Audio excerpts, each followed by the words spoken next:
se dictó mediante una resolución, pues si ahorita la miramos, que es la resolución, uno por el decreto perdóneme, por la ley 769 del 2002, que es el Código Nacional de Tránsito, y dos, por un decreto que ya se los doy, que siempre se me olvida, pero ya se los dicto ahorita, y una resolución que es la que finalmente implementa el croquis. El croquis también se llama informe policial, ¿cierto? Aunque ahí hay una, digamos, distinción entre lo que es el informe policial y lo que es el croquis. El croquis finalmente es la figura en donde queda establecido todo el accidente.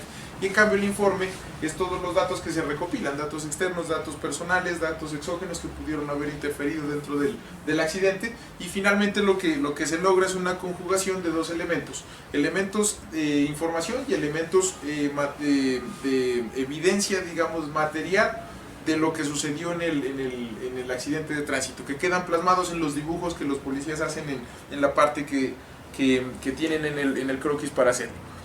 Informaciones importantísimas. ¿Qué clase de accidente fue? Por eso les explicaba al inicio que el accidente puede ser digamos, de distintas clases. Puede ser un choque, que eso normalmente implica la colisión entre dos vehículos, o de un vehículo con un objeto inamovible o un semoviente que está en la vía, ¿cierto? Puede ser la caída de un ocupante. Resulta a veces que hay gente que es medio extraña y se para en la puerta de los buses, ¿cierto? Y se cae, abren la puerta de uno dormido y se fue. Entonces es una caída que también toca tenerle cuidado. O que pase lo que pase en ese video que mandaron la otra vez, que van saliendo por un peralte alto y resulta caído el pato en el intento del salto. Bueno, atropellos cuando ya la colisión es entre un vehículo y una persona, ¿sí? Ese es el atropellamiento. El incendio, pues, es cuando el vehículo por sus condiciones físicas empieza a generar llamas. Volcamiento es normalmente es por exceso de velocidad, pero el volcamiento significa que el vehículo se cayó, se volteó o no está en su nivel, digamos, de funcionamiento respecto de la vía. Hay otros elementos que son importantes acá, que es explicar en qué lugar se ejecutó la circunstancia, si fue en un lugar de área urbana, si fue rural, si fue residencial, industrial, comercial, cuáles son los factores que se presentan, digamos, exógenos en el caso del accidente, si hubo lluvia, si había tiempo normal, si había neblina, si había viento, todos esos factores. ¿Para qué?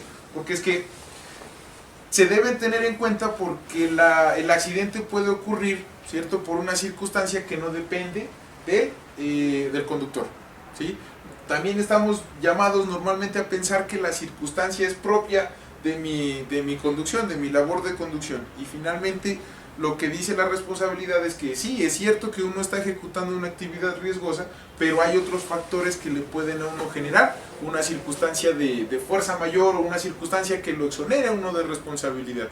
Les pongo un ejemplo, que adelante vaya un vehículo que iba botando aceite, ¿sí? Y yo iba a una velocidad permitida y normal en la vía, y resulta que cuando crucé el vehículo para girar hacia la izquierda, pisé el aceite que se había regado y el vehículo salió volando y atropellé a unas 3 personas, ¿sí? Entonces son factores o causas que pueden hacer que la responsabilidad del conductor no se vea comprometida, siempre y cuando esos factores se demuestren que son externos, que no tienen que ver con la voluntad o con el ejercicio de la actividad de conducción. Temas importantes dentro del croquis son importantísimo, señores.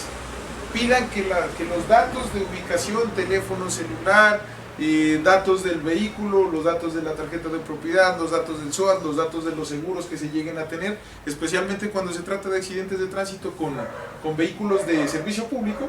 Esos vehículos siempre deben tener una póliza de responsabilidad civil extracontractual. Entonces es una vez tener esos datos para ir a buscar al que tiene la plata para que nos pague, ¿no? Porque normalmente demandamos al conductor, el conductor no tiene ni un pesito. Ya demandamos al dueño del vehículo, ¿cierto? Y el vehículo ya está para chatarrización, no nos sirve tampoco, ¿sí? Pero la aseguradora sí tiene, digamos, más cobertura y más plata para cobrar. Pero es difícil. No puede cobrar directamente a la aseguradora. Sí, claro, toca de una vez a la aseguradora, hasta cierto monto. No se puede cobrar todo porque también hay coberturas, ¿no? La aseguradora no asegura absolutamente todo, sino que hace un cálculo para saber hasta dónde Los puede servicios ser. públicos tienen varios seguros, ¿no? Sí. Tienen 2 o 3 seguros, entonces ¿Quién? uno podría acumularlos con los 3, cogerlos en una bolsa. No, depende del seguro. El SOAT se puede Sí. acumular con el de responsabilidad contractual y con el de responsabilidad extracontractual. ¿Para qué sirve el contractual de los vehículos de servicio público? Solamente sirve para los pasajeros, para quienes hayan pagado su tiquete o quienes hayan pagado su pasaje. Solamente para esas personas sirve el de responsabilidad contractual. El de responsabilidad extracontractual sí es con terceros, ¿cierto? Yo podría acumular ahí en la petición, son el SOAT con responsabilidad contractual, el SOAT con responsabilidad extracontractual, y si tienen responsabilidad por daños, que es para proteger los propios vehículos, también los podemos Son acumulables. acumular, exactamente. Entonces ahí depende prácticamente de los seguros que tengan. Entonces esto sonará raro y todo lo que les voy a decir, pero pues eso es con suerte. Tercero, daños y lesiones, pero aquí en este caso son daños de los vehículos. ¿Sí? Dentro de los pasajeros no cuentan los conductores. No, los conductores son aparte. Los conductores van en el reporte inicial, pero tendrían que aparecer ahí también para efectos de saber si fueron remitidos o no a medicina, unos a medicina legal y otros directamente a clínicas y hospitales para que atiendan las lesiones que se presentaron en ese momento. Yo entiendo que si una persona está subida en un bus de servicio público aquí en el distrito, entiendo que ya pagó su pasaje y que está siendo transportada de un lugar a otro por el conductor del bus. Entonces es como que yo presumo, como que la ley le dice a usted, si usted está subido en el bus es porque tenía pasaje y pague. Y lo mismo, el taxi paga después, pero igual es el Igual. contrato que va a pagar. Desde el momento en que uno se monta, el seguro ya está activo. O sea, ese es el Ok, eso no hace falta que vos tener un recibo, tener un... nada, pero en los de servicio intermunicipal, porque sí es obligación de ley, ahí sí la regla general indica que todos los que están subidos en un vehículo de servicio intermunicipal pagaron su su pasaje y tienen su tiquete. Pero cuando no hay tiquete, ya los jueces han dicho, y esto aquí especialmente en el Tribunal de Bogotá, dijeron no importa, si el man estaba subido en el bus es porque pagó. Pero también hay otros mecanismos para saber si el tipo pagó o no pagó el pasaje. Vámonos a los registros contables de la empresa de transporte, o vámonos Muchas veces de los buses urbanos pasan y se suben ahí sin pagar, sin darle recibo. Con el tiquete que ha de entrada, escrito el nombre y cédula de la eso, persona. aunque a veces en el tiquete Venís de turno para acá y los que levantan el camino no les da... no les da tiquete.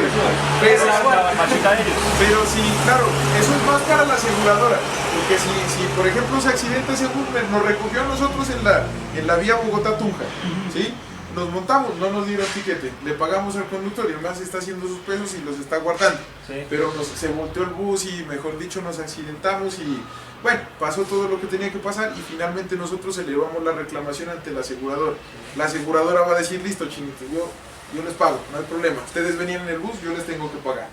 El problema va a ser entre la empresa de transportes y la Va a repetir aseguradora. contra ellos. Claro, porque le va a decir, oiga, demuéstreme si esos manes tenían tiquete o no tenían tiquete vendió para saber 20 quién va a tenía pagar. 25. Esa Esos era cinco la que- duda que yo tenía. Exacto. No sabía cómo funcionaba. Ahí depende. Venían 20 y esos 5 de más que... Exacto. los cobros. Yo presumo que son pasajeros. Claro, la aseguradora de una vez dice, no, ellos no tenían tiquete, venían gratis, venían no. La ley dice, y hay que demostrarlo muy eficientemente para decir que, por ejemplo, era un señor de esos que se subió de transporte gratuito, que a veces pasa, y eso sí le toca responder. ¿Que vende las almojábanas? Eso, por ejemplo, que se subió un señor vendiendo almojábanas, pero en principio la regla dice no, se le paga, ¿cierto? O es responsable. Te paso una pregunta más y no Sí. te interrumpo más. No, tranquilo. En el caso de los Uber, ¿cómo funciona? iba a Porque los preguntar Uber no tienen ningún seguro, tienen SOAT nada más. Yo O seguro de riesgo, pero no sé hasta qué punto... Contra el patrimonio, toca. Yo procuro no montar en Uber.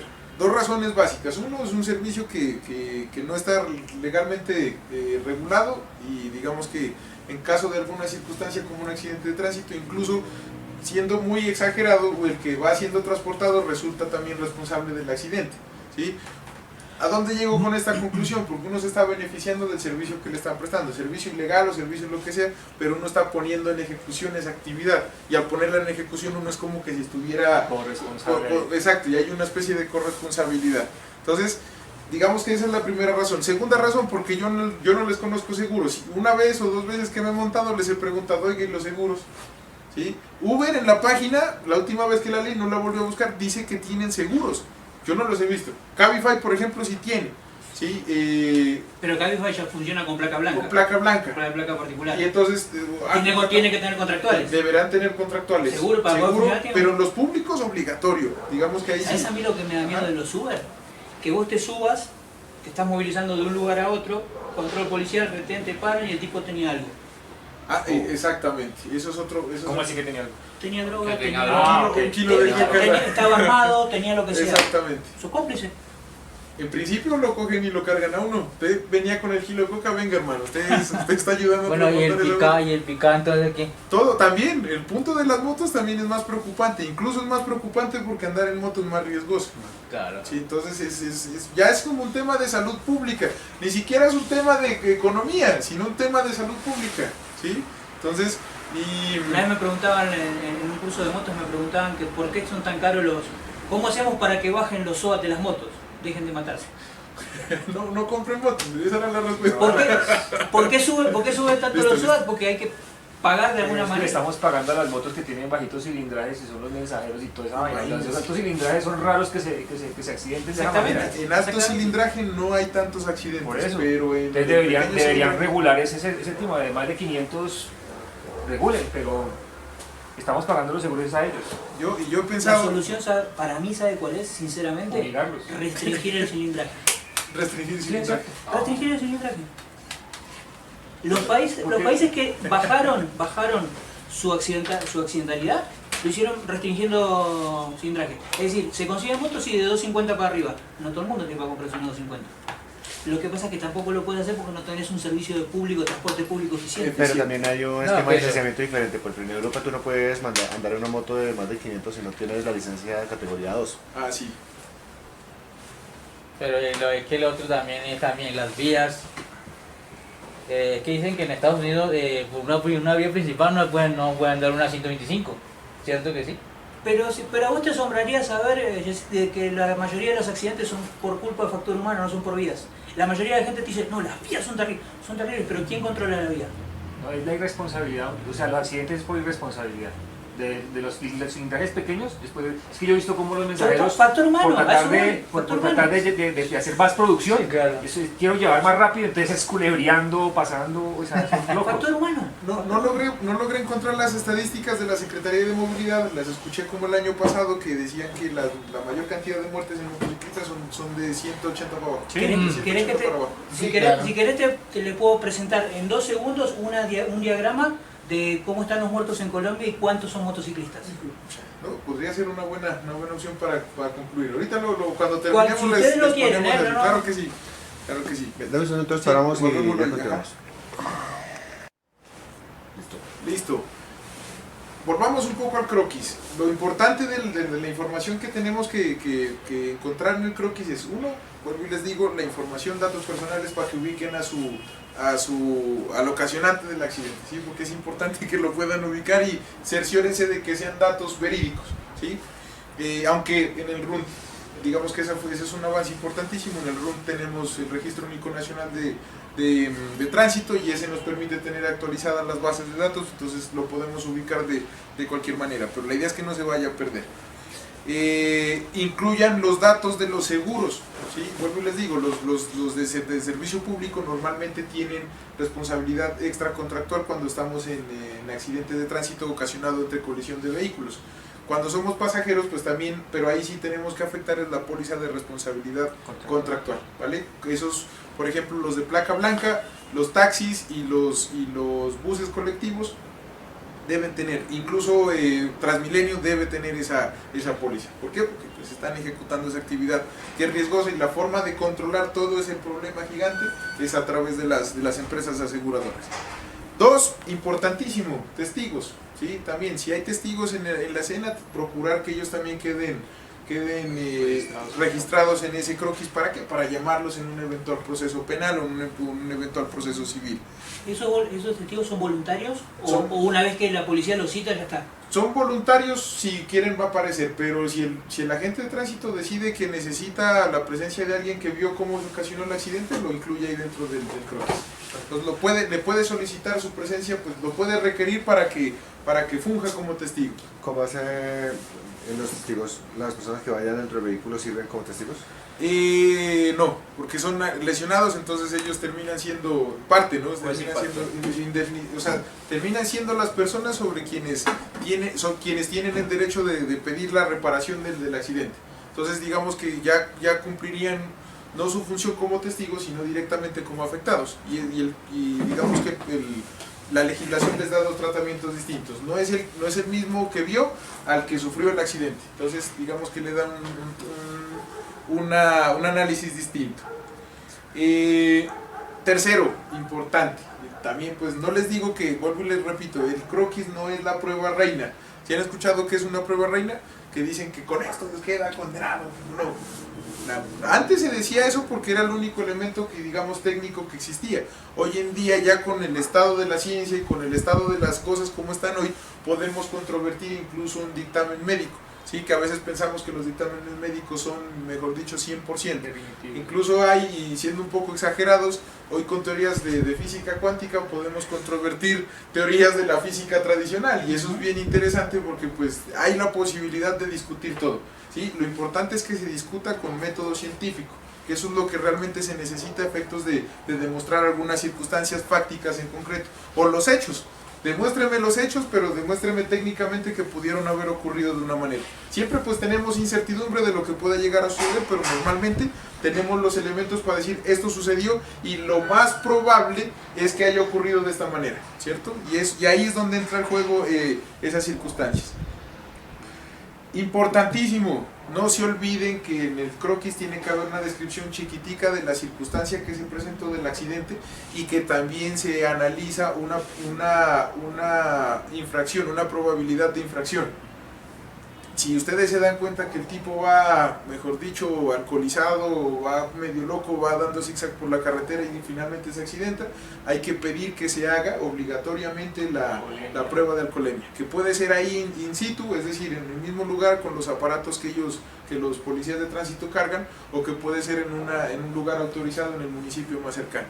¿Sí? Ojalá que pudiera ser ahí directamente en el lugar del accidente para que no ocurra lo que le pasó a este señor que mató a estos dos motociclistas, que no le ocurra, no, pues que se vea beneficiado más bien, porque se fueron al mismo hospital donde estaba trabajando. Pues digamos que esto es información como por debajo de cuerda que uno le cuenta, ¿no? Entonces, que él se fue allá y que le colocaron menos de 0,5, entonces menos de 0,5 no le da ni para perder la licencia ni tampoco para evaluar la responsabilidad del tipo como si fuera una responsabilidad pues absoluta, ¿no? Cuando son las mediciones en sitio, entonces dicen que tienen que estar calibrados los elementos, entonces uno como afectado o lo que sea le dice venga, mírale a esa vaina, y el tipo le dice, no están, quiero que me muestre la calibración, no muestre el papel de calibración. Debería tener cada elemento que se utiliza para la toma de muestras, en cualquier caso, incluyendo la de alcoholemia, debe tener un certificado de buen funcionamiento. Esos certificados normalmente se los exigen en los hospitales y en las clínicas cuando están prestando un servicio continuo. Y eso el policía debe tenerlo ahí en ese momento, claro, siempre disponible. Siempre Sí. disponible. Siempre Es el disponible. único derecho que tenés cuando te van a hacer una prueba de alcoholemia. Que debe estar Si no bien tiene calibrado. ese certificado, Ajá. no está obligado a tomárselo. No está obligado a tomárselo. Y aunque le la- daría tiempo para que baje su... Exactamente, aunque la reticencia también de no hacérselo implica también un tema de responsabilidad. Te la graban todas. Entonces, si no se la hacen ahí, hay que llevarla a otro lugar. ¿Cuál es la recomendación más importante en esos casos? Si ustedes ven que la pistola esta de medir que tiene el policía para medirlos allí en el momento del accidente no está calibrada, váyanse al municipio más cercano, busquen el hospital más cercano que esté autorizado para la toma de esa muestra. Segundo, cambien las boquillas, siempre, y cerciórense de que la boquilla venga debidamente embalada, sellada, porque es que a veces hacen locuras, ¿no? O sea, eso es una vaina pero impresionante. Si se han tomado una cerveza, no manejen. Sí, eso sí, así una cerveza, una de vino, lo que sea, no importa, no se suban al carro, llamen al seguro. A la moto. Sí. Volviendo al tema de lo que se ve en el momento del accidente, digamos que uno ve que la persona que causó el accidente venía, por ejemplo, con el teléfono celular en la mano. ¿Eso se puede incluir dentro de qué parte? Eso se incluye en la parte en la que, bueno, indagan cuáles son las circunstancias humanas que se presentaron en el accidente.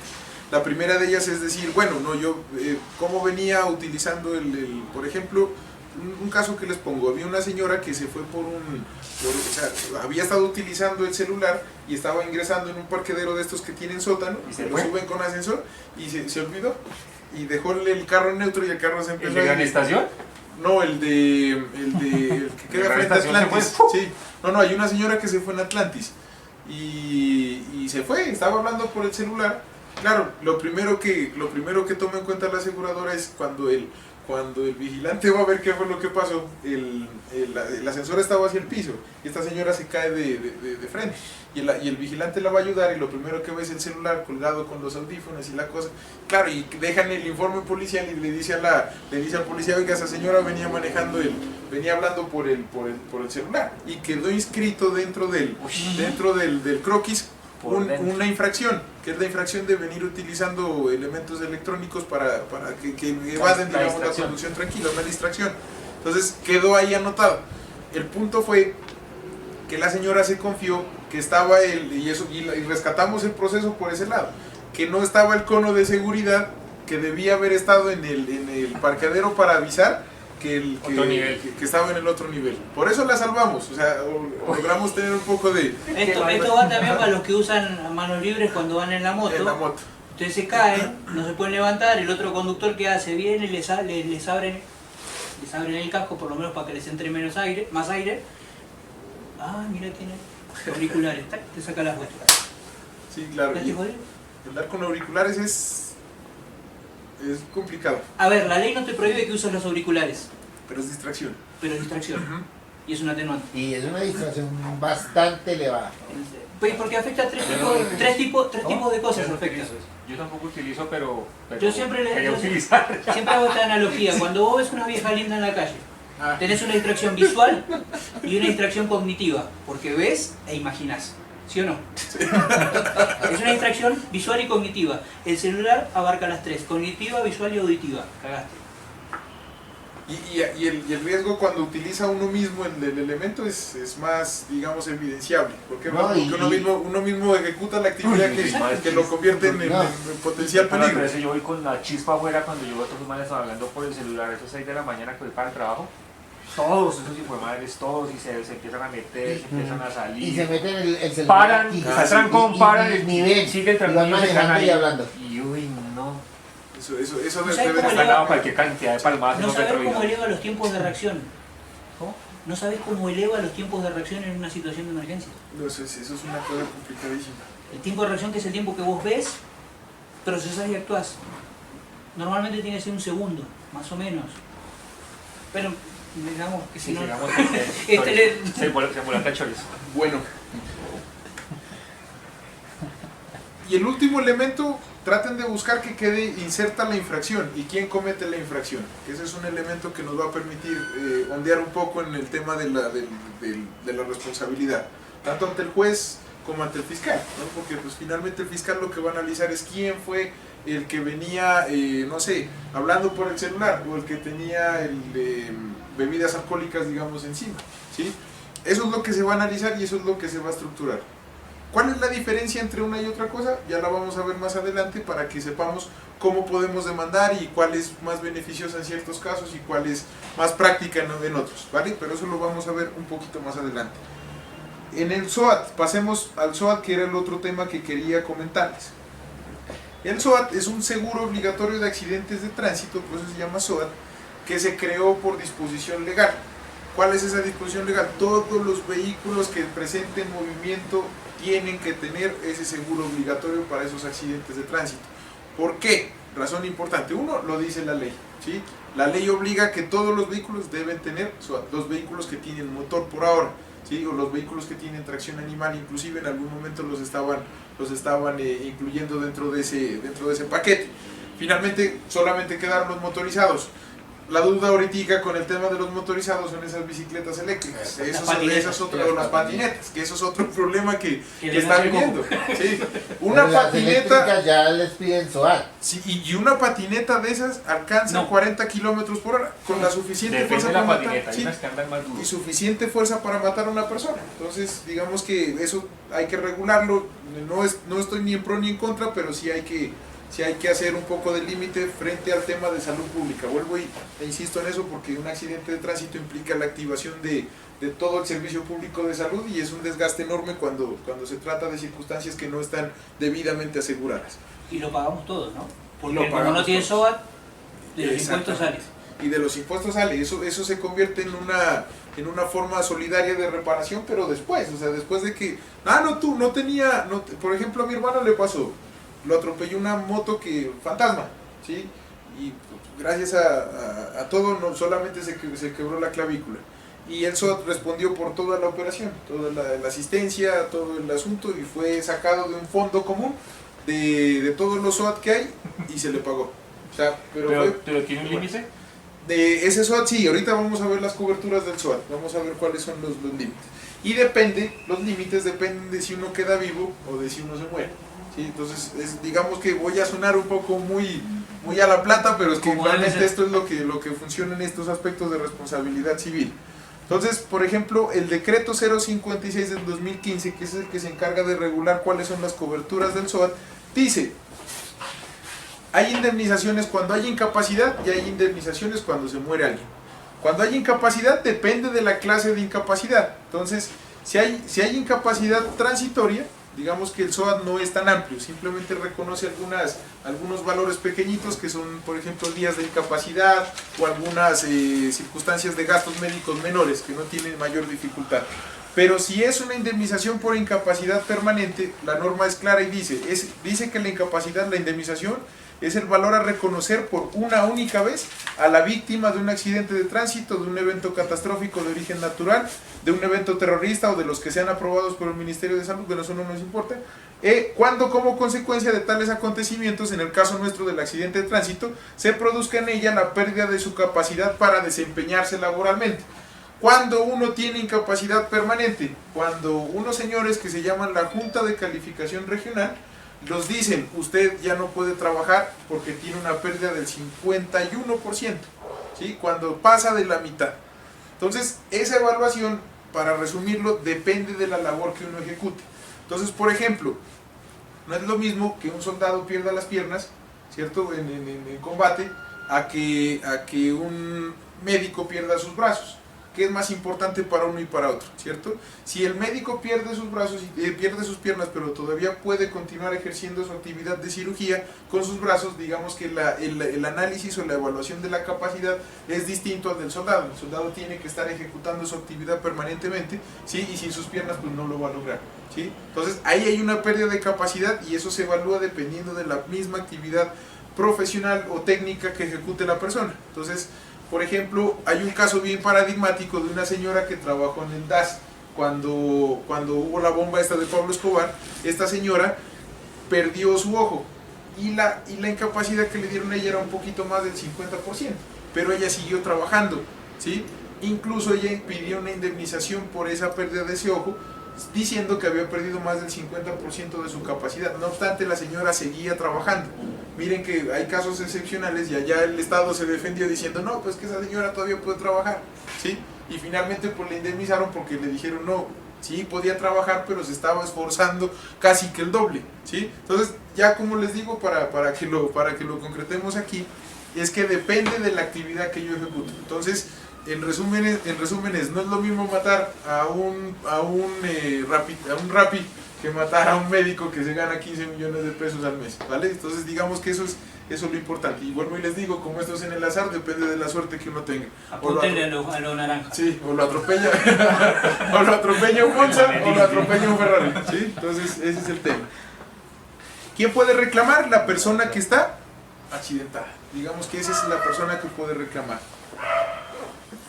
La indemnización en este caso será cubierta, bueno, ahí está diciendo quién lo va a cubrir. Primero lo cubre el SOAT, es decir, el propio vehículo, por la prima que ha pagado. Segundo, lo va a cubrir una cosa que se llama la subcuenta ECAT del FOSIGA, ¿sí? Que hoy ya es ADRES, pero digamos que en principio es el FOSIGA en términos generales, lo que seguimos conociendo nosotros, y esa subcuenta es como un patrimonio chiquito donde se ponen todas los SOATs y de ahí se empieza a sacar plata. Ese es el que paga cuando tenés, por ejemplo, una patineta que atropella en el andén a un peatón, ¿verdad? Exactamente. Entonces, por eso quieren ponerles el SOAT a ellos para que no te lo saquen la plata de ahí. Para que no tengan que sacar y para que sean aportantes para que también. sean aportantes porque están generando un riesgo. Para concluir, el decreto trae unos límites máximos de indemnización, entonces si yo pierdo más del 50%, el SOAT me puede cubrir hasta 180 salarios mínimos legales mensuales vigentes. Esos más o menos como 80 millones, 80 a 100 millones de pesos creo que más o menos, ¿vale?